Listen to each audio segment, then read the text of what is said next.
Losers finals, we're back to 3 out of 5 territory. Everything we're going to see from here forth is going to be 3 out of 5. So, you know, we are firmly in finals territory. And this is big, man. I mean, you know, we called Plup HBox an upset. This is kind of on Plup right now to, you know, say, hey, man, don't call it an upset. That was exactly what was supposed to happen. But we talked about how, you know, those sorts of wins are a little bit harder to procure when it's 3 out of 5 instead of 2 out of 3. We saw in the winner set, so again, you know, as a little bit of a recap, very little, you know, even though Sheik has great combos, kill combos on Plup. Jeez, that rest off of Phantom. Sheik has really good kill combos on Puff with grabs, but you know, the rest is such a strong option that Plup opted to not grab at all and just go for hits. We saw a lot of really clutch, there was a grab attempt. We saw a lot of really clutch needles, the assassin needles to take out HBox's jump and end the set prematurely on game 2. And we're already seeing Plup taking the platforms with a lot of really clean movement with his arrows, his needles. Oh my god, okay. That was a big open up for Hungrybox. Yeah, and Plup teched in place there. HBox was scouting out a tech to the right. Yeah. That was going to be arrested for sure. And that was that little game of chicken where Plup did not take on the platform, and Hungrybox was right there. And once you start rolling, you know, you have a little bit of invincibility, so you want to kind of time it where you know. Yeah. But if you don't roll soon enough, then, you know, they can just kind of hit you. So it's a game of chicken, yeah. Ooh, double dodge. Yep. Ooh. He kept it so simple with the recovery. He just drifted down gently. And, you know, a lot of the times people are going to wait for an air dodge there, an aerial. Plup just did nothing. It's kind of a next level thing where it's so newbie, you're just holding in back to the stage, but oh my god, what's survivability from Plup right now? Yeah. That forward probably going to close up the stock. Not a terribly difficult edge guard from Hungrybox. Oh my god, but Plup. Oh wow, just barely out of range for grab. And Hungrybox with that nair. Here's the needles again. Oh wow, that back air did so much knockback. Okay. Good forward air by Plup. Yeah. Definitely not out of this. I mean, I feel like he did make a couple comebacks in the winter set. It was a 2-0. I think that every game was on Battlefield. Yeah. Yeah, I think you're right. Probably the bet of this, you know, in this matchup is going to be like Dreamland for. There's a you know, pretty guaranteed grab there where you're actually punishing something. You know, we haven't seen a lot of grabs in neutral from Plup, of course, but the. Even there, needle to jab instead of needle to grab, which is a very common setup. We're still seeing Plup, you know, opt to use sort of more move-based, normal-based pressure than going for a move versus grab mix-up. You know, knowing that Puff doesn't necessarily have the best out of shield game, she's kind of, you know, gonna have to fall back on roll, spot dodge. Oh wow, doesn't get a reverse hit with the forward air since Plup back onto the level. That's probably not what HBox wanted. Sneaking over the forward air with a forward of his own is Plup. This is basically that aerial position. He was able to get a little bit higher and time his aerial at the right moment. Yeah. Ooh, there's a rest. Yes, yeah, down. Kinda or Diaz, I'm sorry. Yeah, kind of interesting that Hungrybox went for the rest, and interesting that Plup DI'd like that. Right, yeah. I guess it's not clear what's... Whoa. That was a call. That was a call. Wow. Yeah, no, absolutely. That's you don't see that every day. And what better, you know, kind of sequence to pull that back? We're suddenly at basically a fully tied game after Hungrybox had the lead basically since the start. Yes. Okay. Hungrybox with the positioning. Wow, he wave dashes right into all those needles. And I was looking for a rest from Hungrybox there. He did take it, opted to combo him onto the top platform instead with the up air. Yeah, I think he just didn't have enough jumps.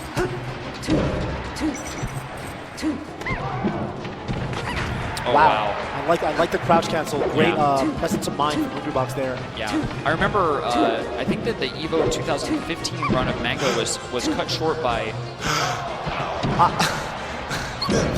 If Hungrybox reacts correctly, that's a rest 10 out of 10 times. Yeah. But he did not react correctly. He was a little slow. Maybe just thinking Plup wouldn't do it, you know? Right, so and that was to be primed. Whoa! Oh, and that's it!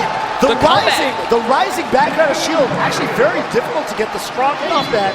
And Plup pulling that game in. He was behind most of the game, I feel like. He was absolutely behind for most of the game. Yeah. Great comeback by Plup. All right, so we're going to Dreamland. I mean, you know, I talked about how this is probably the ban of the 2-out-3 set, but we have no bans in best of 5. So here we are. Oh my God, Plup. you know, Puff traditionally considered not a very difficult character, or sorry, not a very easy character to combo. Yeah. Yeah, But, definitely true. Yeah, we're seeing Plup actually hitting these pretty extended lengthy combos. Oh, he went for that grab. On Hungrybox, but yeah, that's exactly what we talked about too, where, you know, if Puff gets that crouch on the grab and then reacts properly, all you got to do is press the B button. That's a dead Sheik. Dead Sheik, dead Marth, dead Falcon. Yeah, great bait. Okay. Wow, nice nair, but Dreamland's so big. You know, there's no ban, so we're ending up on Dreamland here, where before we went back to Battlefield. Gonna be hard for Plup to get this KO. Oh, and Hungrybox might run away with it. Oh, is that down angle forward tilt? I feel like I've never seen that before. And Plup able to make it happen.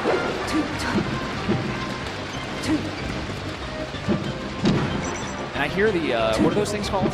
I have no idea. The Thunder Sticks. I hear them coming from the crowd. Are they called Thunder Sticks? I think so. Sick. I may have made that up. That's a super cool name. No, that's what I would call them too. Yeah. If I, well, I don't know. Probably call them little foamy clappy things. Yeah, they're clappy thingies. Yeah. Oh, a great down tilt to extend that combo. Yes. Yeah, no, that's what I'm talking about, man. He's actually like, you know, we don't think of Hungrybox or of Jigglypuff as a very comboable character in the way that, you know, Fox, Falco, Falcon, Marth. But Plup is finding ways to turn these little, you know, 12, 13% hits into 40, 50% combos, and that's super crucial if you're Plup right now looking to take this set over Hungrybox in the losers finals. Yeah. Yeah, I mean, honestly, like, who thought that Plup would make it this far? And really, he's up one game versus Hungrybox again. Wait a minute. Has to recover on the stage. Good forward smash. Wow, makes it back on the stage. Great roll away by Plup. Back here. Really random down smash. Not really sure what Plup is going for there, but he's got the positioning. Great jab, but Hungrybox with even better DI away. Down throw, what's in it? Yes. So, you know, not really tied up. Hungrybox still with a pretty big lead. Yeah. Yeah, 2 stocks, and you know, this is not a very easy stage to make comebacks on. Because of the size of the stage, you know, Puff has a lot more survivability. And yeah, you know, regardless of the size of the stage, Rest is just gonna do it. Yeah, thanks to the Dave Stupid rule, which is a long time rule in the community. Yeah, long-standing tradition. Can't go back to Dreamland. Right. Yeah. No, you cannot counterpick a stage you've already won on, and so because you know, Hungrybox won on that stage, Plup knows, you know, and that's kind of a mental thing too. Sometimes you acknowledge, like, all right, look, I am probably not favored to win on this level, so it's kind of fine. I'm going to eat a loss here, or maybe I make an upset and then I'm up 2-0. That's really nice. But, you know, I'm probably going to lose here. That's fine. I get my counterpick next. And that's why winning the game 1 in a set is all the more important. But there is Plup with a crucial SD sliding off. You know, because Plup won game 1, you know, if they, so it's like tennis, right? You got the break point, which is where you win on the opponent's serve. Oh my God, again, there's that whiff on the grab. You got the break point, right? And you want to win every time it's your serve, and you want to win at least once when it's your opponent's serve. The equivalent to that in Smash is winning on your opponent's stage counter thing. And if you win game 1, you don't have to break. You don't have to break, do a break point, and you can still win the set. And that's kind of what Plup's looking at right now. But the problem is he's down 2 stocks to 4 here against Hungrybox and Yoshi's Story. 3 stocks to 4 now.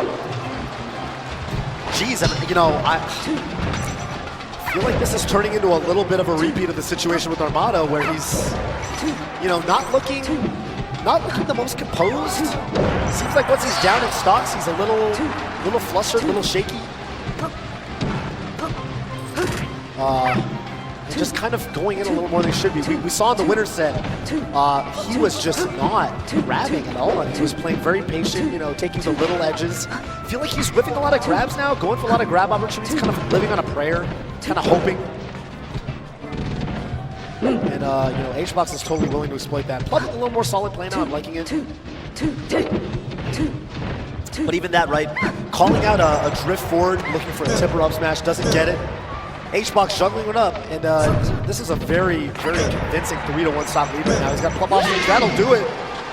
Ouch. And you know, we talked about just now about how, you know, you've got the break point in tennis, and how in Smash the sort of equivalent is if you win game 1, you no longer have to win on the opponent's counter pick to win the set. And things were looking good. You know, he lost on Dreamland, and that's a-okay. That's fine. But then he lost on Yoshi's, and now Plup is down 1-2. And even if he wins on his counter pick Yoshi story now, you know, he's got to do it again on H-Boss's counter pick, and that's the other downside for fighting from behind. Not only do you have the numerical disadvantage, you've got the very pragmatic, practical stage disadvantage too. Again, you know, these whiff grabs are happening more and more as the set goes on. Yeah. Maybe Plup feels like he has to make something happen. You know, one thing that's always frustrated me is that Battlefield's really the Goldilocks stage, where there's no other stages quite the same size. You know what I mean? You kind of have to pick, am I going to go to a bigger or smaller stage in Battlefield? Yeah, right. No, yeah. Battlefield for a lot of players feels just right. Oh, that was cute. Yeah. That was he cute. Did the so much shield damage. Short up air. Short up deep air onto, okay. No, is that a thing? I don't know, man. Does he just take it like a man and then kill you? That's the magic Hungry Box. So it was sidestep, down smash. H-Box crouch cancels and runs in and... Oh my god. Oh, that was wow, what even happened there? How did you pop him up? Nair? No, it was Nair up air. Nair not considered a combo move, by the way, but it's just out of there. H-Box just out of there for the up air. Did you see how quickly he used turnaround evil to grab that ledge, by the way? I did. That was like pretty bonkers considering the situation. So I'm actually so impressed by like you know, these top 8 players, and they actually really keep to play. Even in the Mandalay Bay, this gigantic stadium. Right. Still we're not used to. Sick tech. Yeah, these absolutely. players. All right, and now, you know, this is a percent. You know, we saw it 0%. Yeah, sure. You down smash Puff. I guess you could get arrested off. That's really bad. But, you know, at this percent, if you get a down smash on a crouching Puff, you're safe. And this is where he's going to be opting to down smash a lot more. So, like right there, for example, chases him down with the you know, the fast fall descending there instead. Actually, pretty tricky to execute because with Sheik you have to do the fast fall and then the aerial, which is a movement that you don't actually do very often in Melee. It's not a common thing to fast fall and then aerial. Usually you aerial and then fast fall. All right, and Plup's clawing things back. Yes. I don't know what happened. Is this a KO? Not sure. Not quite. That was fully charged, so that was probably the best punishment he had available to him. Yeah.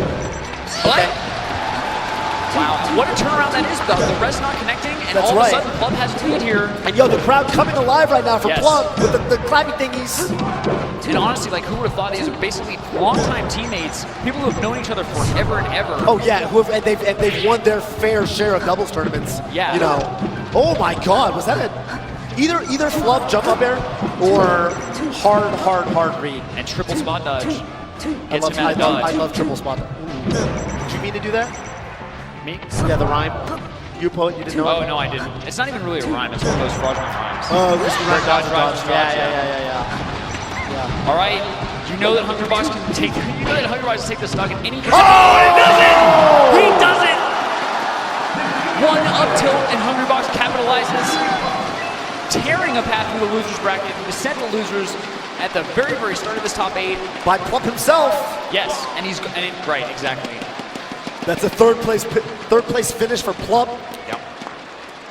Working his way through winners, reaching winners finals, losing only to the top 2 placers, Armada and Hungry Box, who will now be facing off in the grand finals of EVO 2016. It's like we're back in 2015, where almost every grand finals is Armada Hungry Box. Yes.